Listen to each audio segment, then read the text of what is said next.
Bienvenue sur ce chapitre 3, les achats, ventes et autres opérations.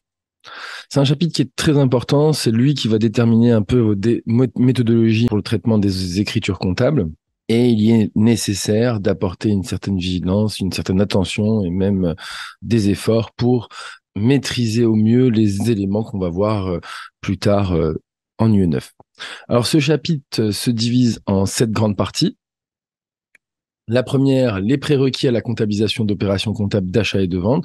Donc, je fais quelques rappels sur les opérations commerciales avant d'obtenir une facture et je présente un peu le mécanisme général de la TVA. Dans un deuxième temps, on travaillera sur les achats de biens, de prestations de services, les opérations européennes et internationales.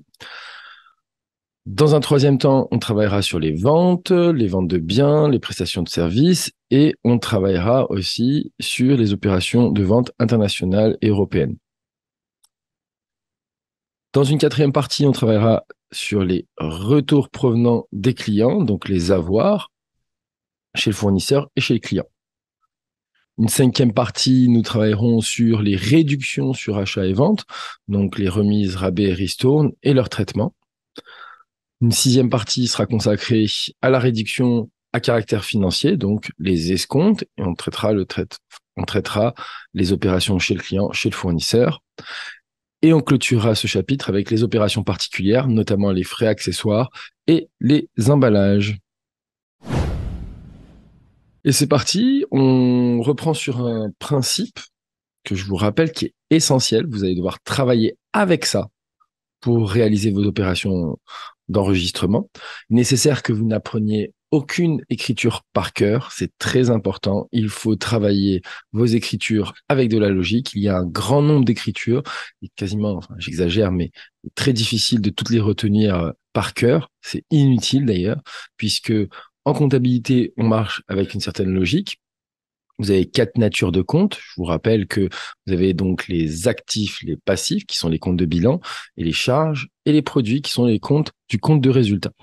Les actifs sont augmentés au débit, diminués au crédit, tandis que les passifs sont augmentés au crédit et diminués au débit. Les charges sont augmentées au débit, diminuées au crédit, tandis que les produits sont augmentés au crédit et diminués au débit. Il faudra utiliser ces mécanismes à chaque fois, et vous avez remarqué que sur les écritures, à chaque fois, j'aurais mis une colonne qui s'appelle sens, où on identifie la nature du compte et on donne le sens qu'on veut lui donner. Est-ce qu'on veut l'augmenter ou le diminuer? Ça vous permettra d'avoir une certaine mécanique de logique comptable, puisque on ne travaille qu'avec la logique comptable. Et c'est parti sur le grand 1, les prérequis à la comptabilisation d'opérations comptables d'achat et de vente. Et je fais un point sur les documents commerciaux et processus qui sont liés aux achats et aux ventes de biens et même de services. On pourrait aussi l'utiliser dans les prestations de services.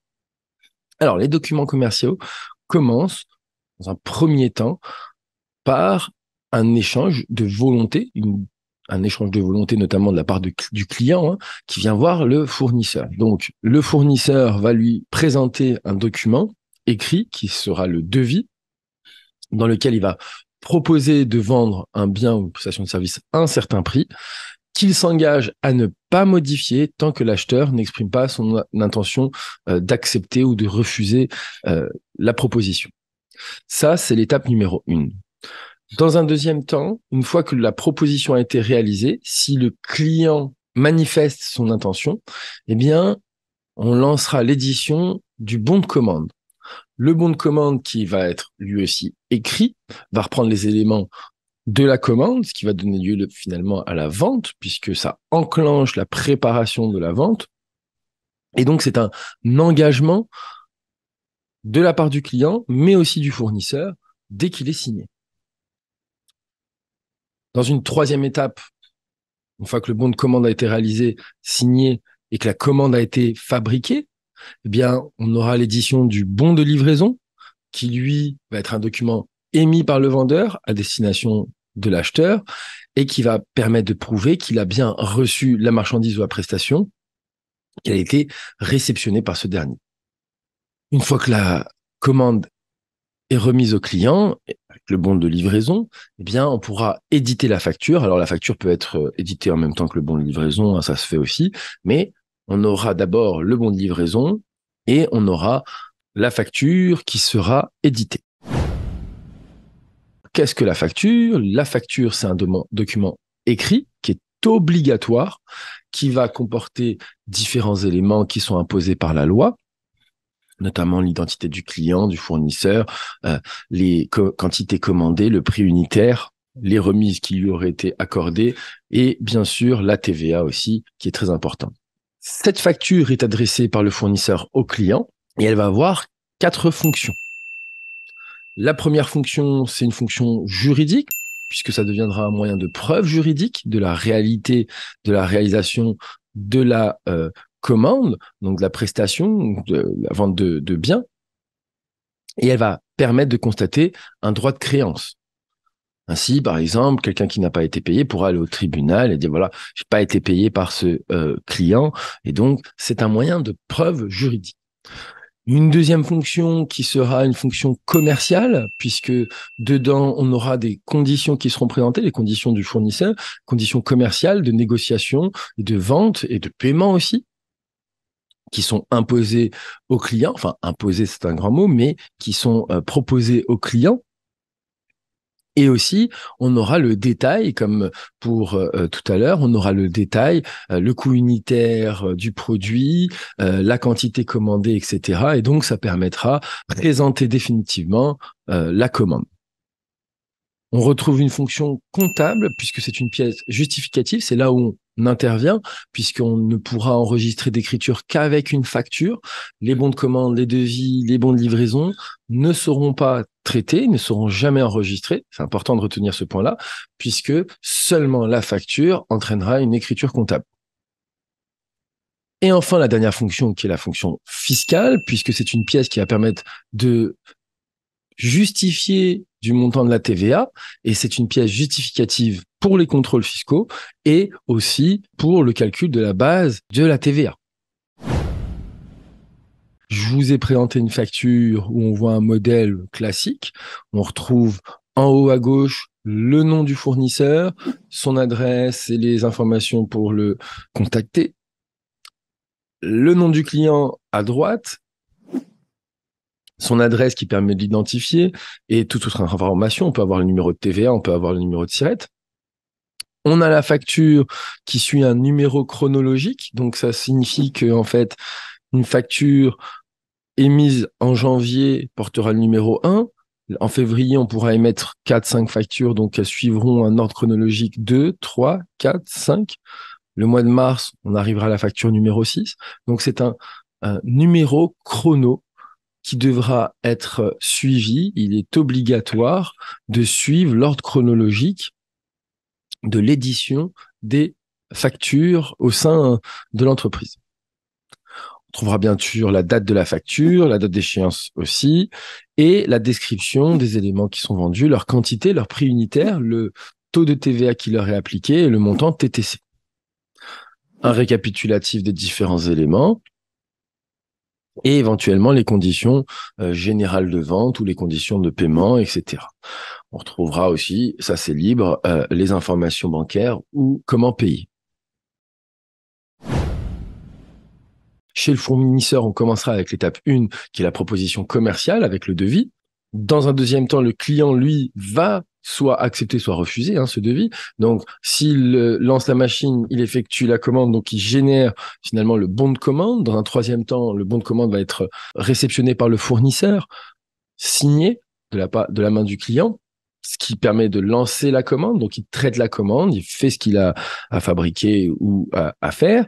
Puis, l'étape 5, on retrouve l'édition du bon de livraison pour livrer la commande au client.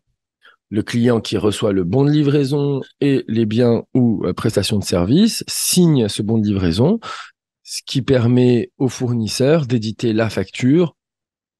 Et donc, le client et le fournisseur, dans une étape 8 et 9, pourront enregistrer l'opération comptablement. Ça m'amène au mécanisme général de la TVA. Donc, la TVA est une taxe qui a pour principe de taxer le consommateur final exclusivement, ce qui signifie que les entreprises ne sont pas redevables de la TVA et ici, elles ne sont que des opérateurs intermédiaires. Ainsi, à chaque fois qu'une entreprise effectuera un achat, elle paiera le montant TTC, mais pourra récupérer le montant de TVA. Ainsi, j'achète pour 100 euros hors taxe qui fait 120 euros TTC. Je paierai les 120 euros, mais dans ma déclaration, je dirais que j'ai payé 20 euros que l'État me doit. Ainsi, on comprendra qu'on aura une TVA dite déductible, puisqu'on pourra la récupérer dans nos déclarations de TVA. Et on utilisera un compte qui est le compte d'actifs 44566, État TVA déductible sur achat de biens et services.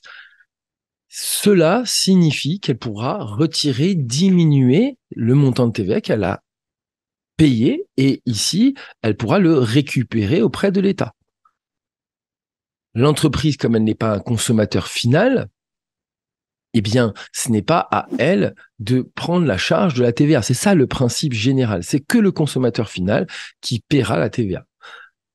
Et donc, ce principe fera qu'à chaque fois qu'on fera un achat, on enregistrera le montant de la TVA dans ce compte-là pour dire, voilà, j'ai une créance envers l'État, c'est pour ça que c'est un compte d'actifs. L'État me doit 20 euros en 44566, qui est un compte d'actifs, et à chaque fois que j'effectuerai un achat, j'augmenterai ce compte. À l'inverse, l'entreprise doit collecter de la TVA au nom de l'État.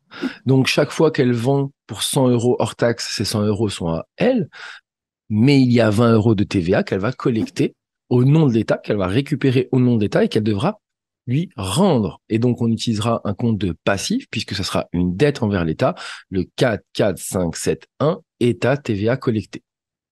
Donc, on comprend, elle a une obligation, finalement, de collecter la TVA auprès de ses clients pour la redonner au Trésor public, qui est le destinataire de cette TVA. Ainsi, on comprend que l'État me doit, donc c'est un actif, hein, c'est une créance, donc l'État me doit et je lui dois. On fera la différence et on verra si c'est moi qui devrais lui reverser lorsqu'on fera la déclaration de TVA ou à l'inverse, c'est l'État qui aura un crédit qui devra me reverser. Donc on parlera d'une TVA à décaisser lorsqu'on fera les déclarations, mais rassurez-vous, on a un chapitre sur cette partie-là. On parlera d'une TVA à décaisser si la TVA collectée est supérieure à la TVA déductible et d'un crédit de TVA si la TVA collectée est inférieure à la TVA déductible.